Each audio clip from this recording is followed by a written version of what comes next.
Hey, what's up, Dean? Super Performance Thursday. Firebird. Started on this side of the charge pipe, and I'm out of fittings. I have that little pile left. I ordered a 90, but I am gonna need two 90s to, well, three 90s actually to finish. I gotta go 90, kind of up, and then use one of those to angle it back down, and 90 up and 90 in, which is more than a 90.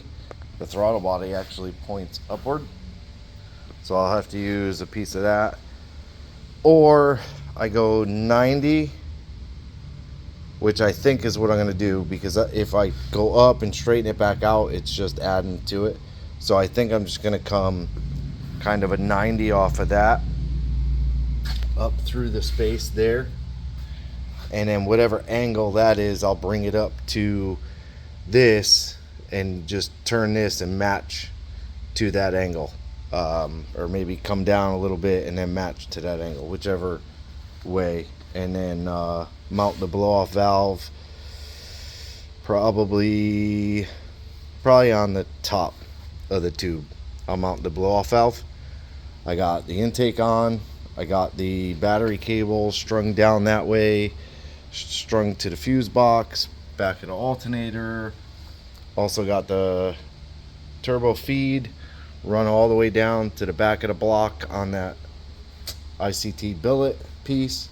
I just got to do like all the strapping of everything. There's a bunch.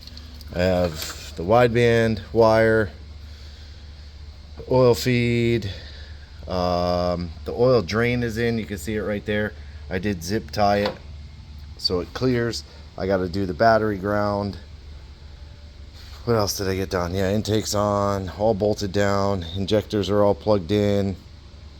Fuel line, I have to drain the tank and put new fuel because he let his E85 sit for, I don't know, it's well over 3 months now, and I could smell it.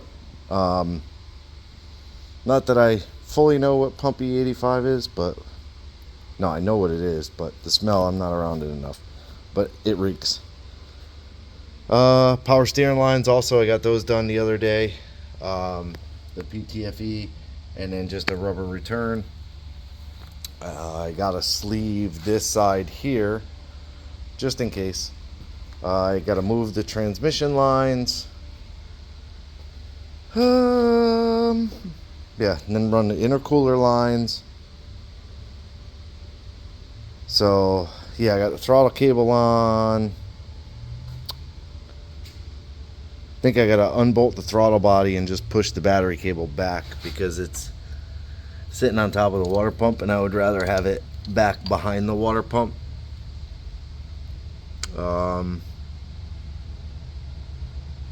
Yeah, I'll probably undo the cam sensor, bring that out in front. So yeah, I got that piece cut down so it fits 3.5.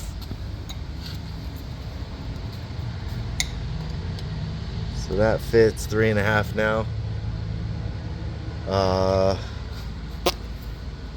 About it. Oh yeah, upper and lower radiator hoses are done. This one is the original upper. I think I flipped it. No, I didn't flip it. Oh, the radiator's done. I put the inlet over here and then redid the outlet so it's straight. And then I got a 1.5 to 1.25 inch, no, 1.75 inch to 1.5 inch silicone reducer. And then on this side I used stainless. That's all I had was a piece of stainless, a U-bend. So I cut it up and welded it all together, and then I welded the ends so it has like that rib on it, whereas this aluminum one I bead rolled in that thing there. So upper lower hoses are on. Yeah, I got to measure for a belt. It's close. It's very close. I mean, technically if I had fuel I could start it. No, couldn't. Battery cable. I got to do the battery ground, which I could. I'm just going to use this one, bolt it to the side of the block, clamp it to the frame. Oh, I got to put that little piece in the frame.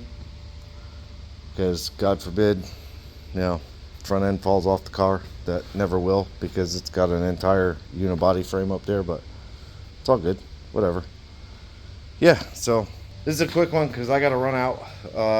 My wife leaves to go to South Carolina, so I'm home alone. No, I have my 2 sons and niece and nephew are there, so I got to take care of the niece and nephew while my sons work. So that's it for today. Appreciate you watching. Like, subscribe, hit the bell to be notified of new videos.